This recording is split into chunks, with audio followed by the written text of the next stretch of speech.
cada vez mais eu acredito que é muito, muito, muito difícil uma pessoa manter uma vida com bons hábitos, seja na alimentação, seja na atividade física.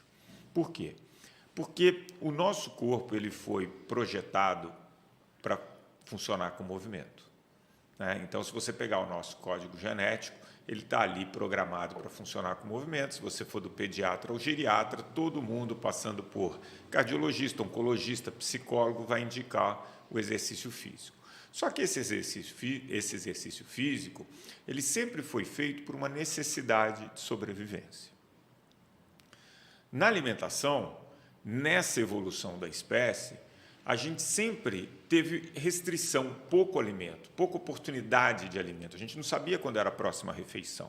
E o nosso cérebro ele está programado para comer o máximo possível para poder estocar, porque eu não sei quando que é essa nossa próxima refeição.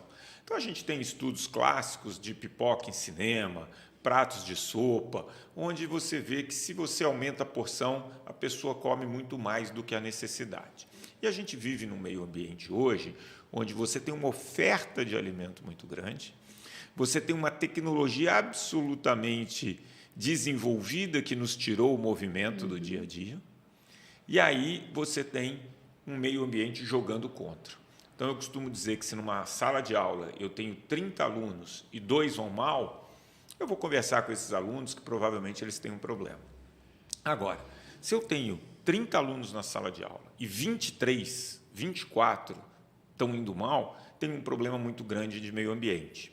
Então, eu falo assim que é como um lago, né? O peixinho está passando mal, você não vai lá dar um remédio para o peixe, você cuida do meio ambiente. Hoje a gente tem um problema bem considerável de meio ambiente que não favorece esses hábitos saudáveis.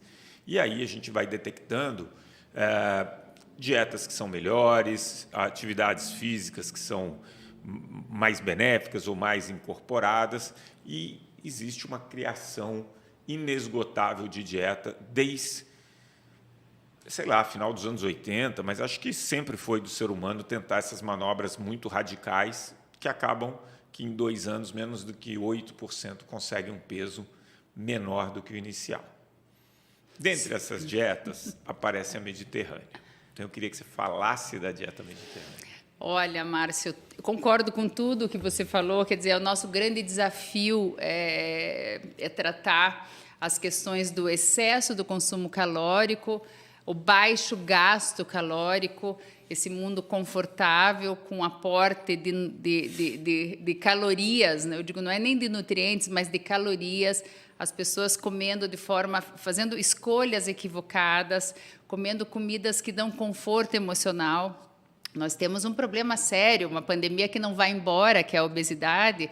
No Brasil, os últimos dados do IBGE, que eram de outubro de 2019, traziam a informação de que 1 a cada 4 brasileiros é portador de obesidade. Eu acho isso muito importante que a gente fale, porque, na verdade, a obesidade é uma doença crônica, assim como diabetes, dislipidemia, hipertensão, não tem cura, Márcio. Mesmo que a pessoa emagreça e chegue no ponto de normalidade, de peso corporal, essa pessoa é portador de uma doença crônica, não existe ex-obeso.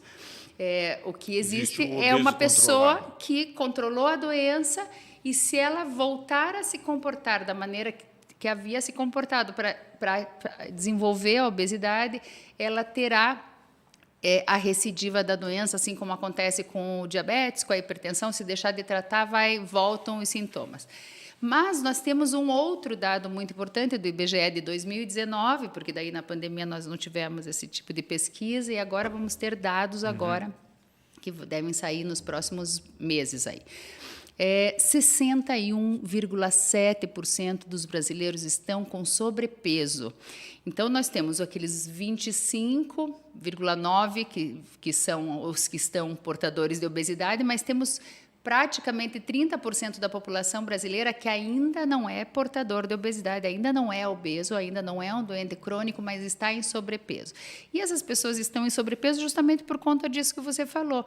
As pessoas consomem mais calorias, o mundo te dá conforto, toda a tecnologia faz com que as pessoas não se movimentem.